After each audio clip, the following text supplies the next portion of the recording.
Good afternoon, everyone. This presentation is about the importance of professional development for educators.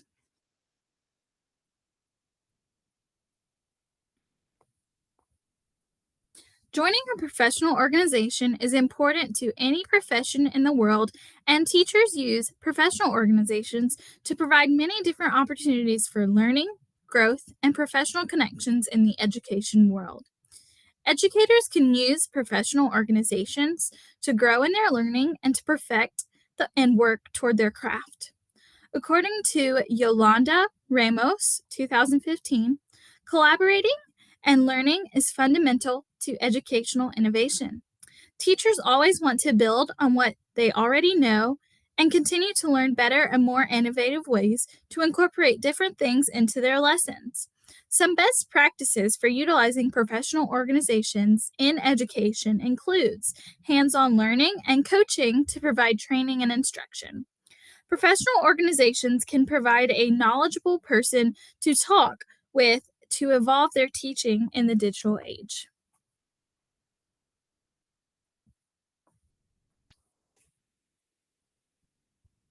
Education is always changing, and joining a professional organization or a professional learning community, PLC, can provide opportunities for collaboration and continuing education to enrich our teaching in the classroom. According to Jennifer Service, 2022, professional learning communities allow educators opportunities to directly improve teaching and learning. Possible ways for improvement include performing best practices for teaching and learning to implement in the classroom, brainstorming new ways to improve learning for all learners, and brainstorming ways to collaborate on different behavior strategies with different educators with different backgrounds.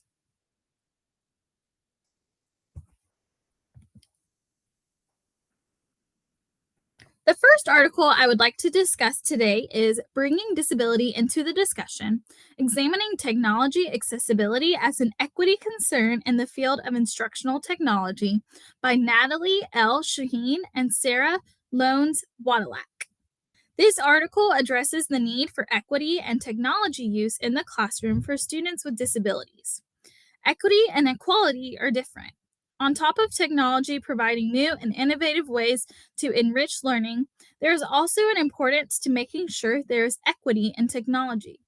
Technology needs to be equal and accessible for all children.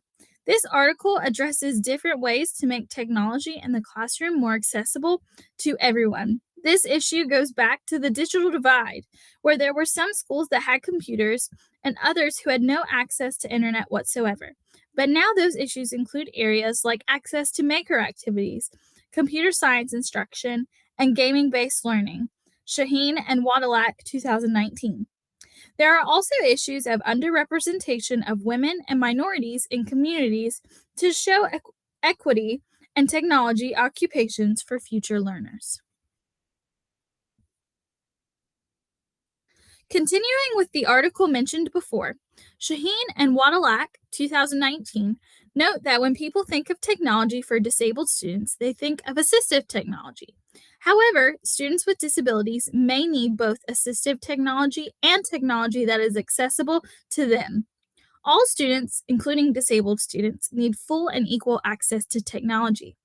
Some examples of accessible technology include websites with simultaneous reading captions, talk to text extension features, and online pictures with written explanations.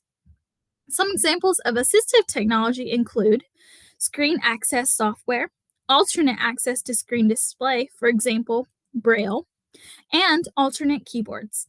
It is important to note that according to law, the rights of disabled people are protected under ADA and the Rehabilitation Act of 1973. Disabled people are offered equal access to state and local government programs, services, and activities. Now, with technology being readily available in the classroom, it is important that we understand that these programs are accessible to all students, including students with disabilities and needs. Not only assistive technology, but also accessible technology.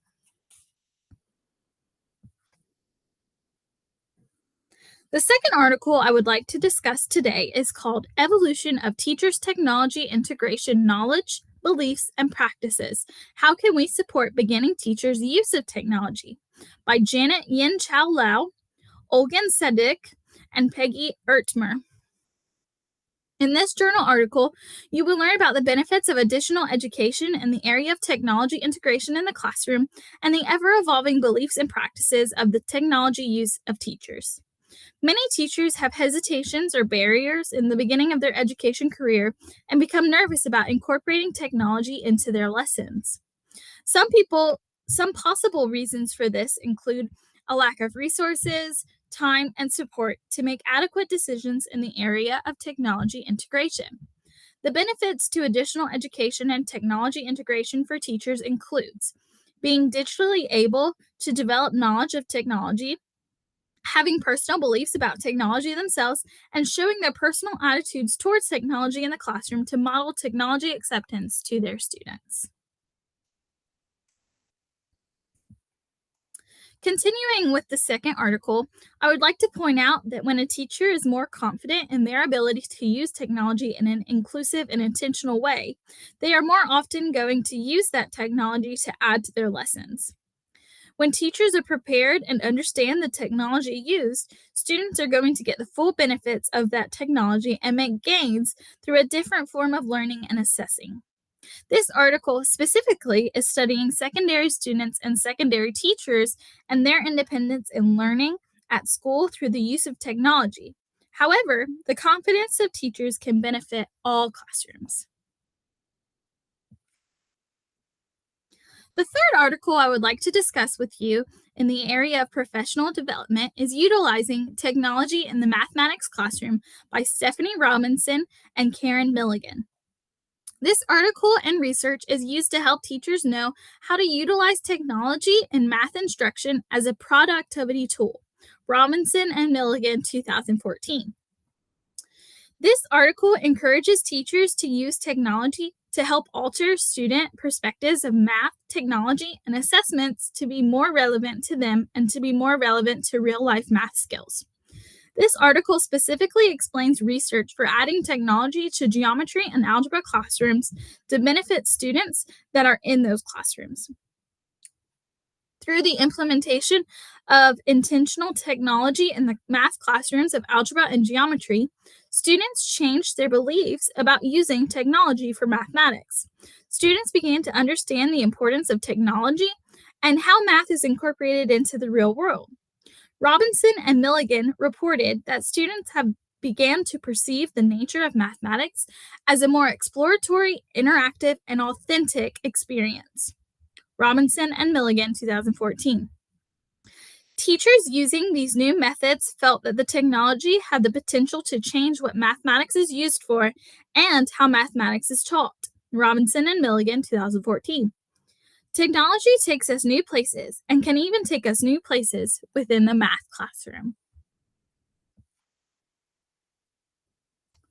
The International Society for Technology and Education, or ISTE, has many different opportunities for professional development for educators. One specific example is the Creative Constructor Lab Conference that was held on October 14th through the 16th of 2022. This event had many different speakers and sessions based in the areas of technology and how to incorporate technology into lessons, instruction, and the classroom. The Creative Constructor Lab Conference utilized many different speakers who focused on the areas of technology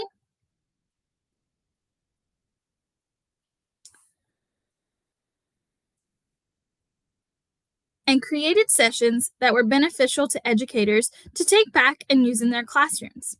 Desiree Alexander was one of the speakers who spoke about encouraging collaboration and problem solving with digital breakout games. Kwaku Enging was another speaker at the conference who taught about building project-based learning spaces in the metaverse. James McCrary spoke on creating professional voiceovers for videos, and Rita Mortensen spoke on You Can Never Have Too Much culture.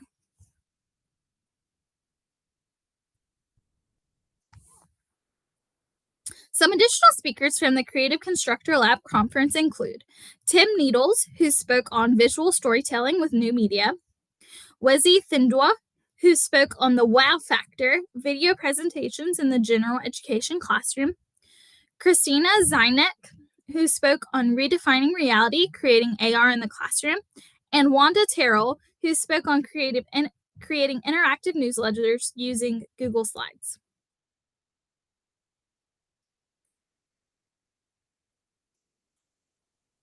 The Creative Constructor Lab Conference offered many different opportunities for furthering education in the areas of technology in the classroom and utilizing that technology to benefit the learners of others. Two sessions that I found very interesting include the Visual Storytelling with New Media session, as well as the You Can Never Have Too Much Culture session. Visual storytelling with new media was led by Tim Needles. This session talked about utilizing Adobe Creative Cloud Express and an application called iJack to create presentations for active storytelling. This is beneficial for all grade levels and higher education. It also gives students the ability to create their own storytelling adventure through the application and record themselves reading. The ISTE standard that is addressed in this breakout session is the Creative Communicator Standard. It states that students are able to create original work or responsibly repurpose or remix digital resources into new creations. I would like to utilize this technology in my classroom to have students retell stories or tell their own stories by using a visual storytelling video recorder. The other session that I would like to have joined at the conference was by Rita Mortensen, and it was titled, You Can Never Have Too Much Culture. In this session, teachers are taught the benefits of digital pottery and creating a blob opera using technology. This session discusses how to use technology to incorporate music and art into other kinds of learning, including math, science, social studies, and even ELA. This session is connected to the ISTE standards, and by utilizing what you've learned from this session, you are using the Knowledge Constructor Standard, where students curate information from digital resources using a variety of tools and methods to create collections of artifacts that demonstrate meaningful connections or conclusions.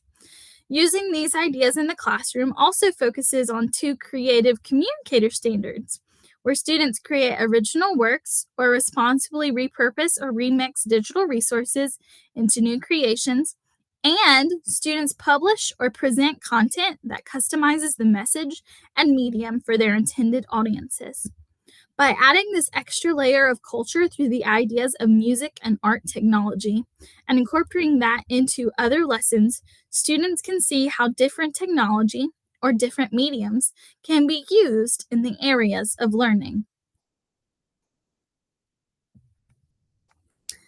It is always important to remember that professionals need to always continue learning and growing through professional development and professional organizations. Thank you.